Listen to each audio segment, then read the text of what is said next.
In this video, we're going to be using a table of value to graph a linear relation. So here I have some inputs that are already pre-filled. So x when it equals to 1, 2, 3, and 4. And now here I have an expression. So first things first, we have to evaluate this expression. My expression is 4x minus 2. So when my input of x is equal to 1, instead of writing 4x minus 2, I'm instead going to write 4 times 1 minus 2. And 4 times 1 is going to be 4.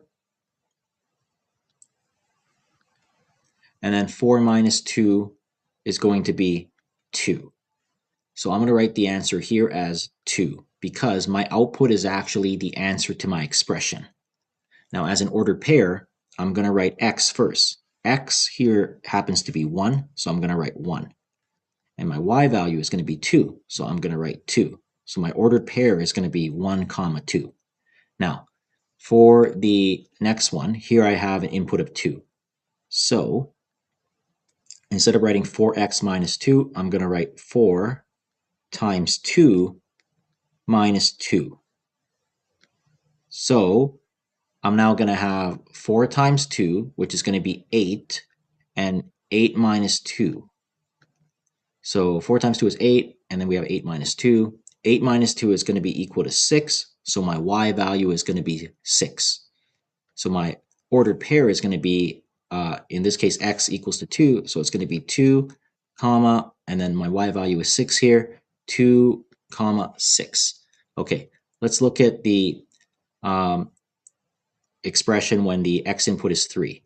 So in this case, instead of writing 4x minus 2, I'm going to write 4 times 3 minus 2.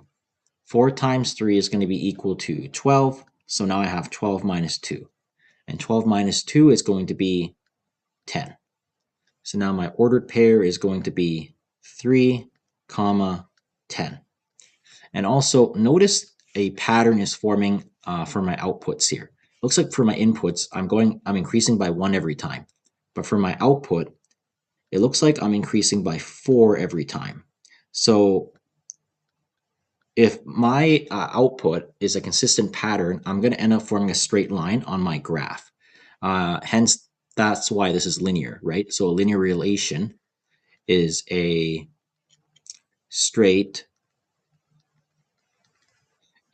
line on a graph. So it stands to reason that the next output value should be equal to 14 because 10 plus 4 is 14. Well, let's see if it actually is or not. So let's replace this expression, 4x minus 2, and replace the x with 4. So now I have 4 times 4 minus 2. And 4 times 4 is going to be equal to 16. So I have 16 minus 2. 16 minus 2 is going to be equal to 14. So my output is 14 here for y. So when my x input is 4, I'm going to get a y input of 14. So my ordered pair is 4, comma, 14. Now, for a table of value, to keep it simple, it's x, then it's y. My x values are 1, 2, 3, and 4.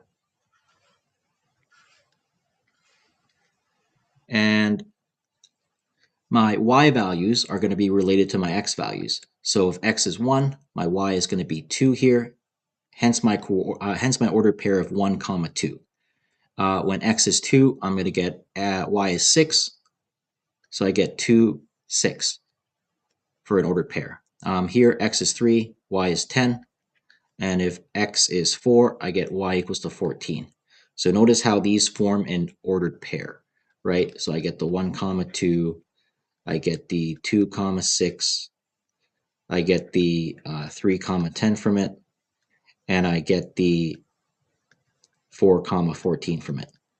Okay, so now we can put these points onto our coordinate grid. So our coordinate grid, if you guys didn't know, this is always, so it's x, comma, y first. X is always going to be horizontal, so left or right. and y is going to be vertical, so up or down. So in this case, I have x and I have y, like that. So I always start at the origin 0, 0. This is when I have x equals to 0 and y equal to 0, right? In this case, when we graph our points, I have 1, comma 2, but because it's 1, comma 2, 1 is going to be left or right. Because this is positive 1, I'm going to go to the right. And then I'm going to go up by 2. So we have a point right here. This is the coordinate 1, comma 2. For 2, comma 6, I go across by 2, up by 6. And now for the third coordinate, I go across by 3, up by 10. Now for the fourth coordinate, I go across by 4, up to 14. So if this is 12, that's going to be 13, 14. 14 is probably somewhere here. And notice how if I draw a line between these ones, notice how I form a straight line. And again, we kind of talked about this before. You are allowed to form a straight line because you have a consistent pattern. And when you have a consistent pattern, that means it's also a linear relation. So anytime you hear the word linear relation, it means if you graph it, you're going to get a straight line because you are having a consistent pattern. And this consistent pattern, notice how, look at my coordinates here. That's when y equals to 2. Now that's y equals to 6, y equals to 10. I'm increasing by 4 each time I increase by 1. So hopefully this gives you a good idea of how to use a table of value to graph a linear relation onto a graph.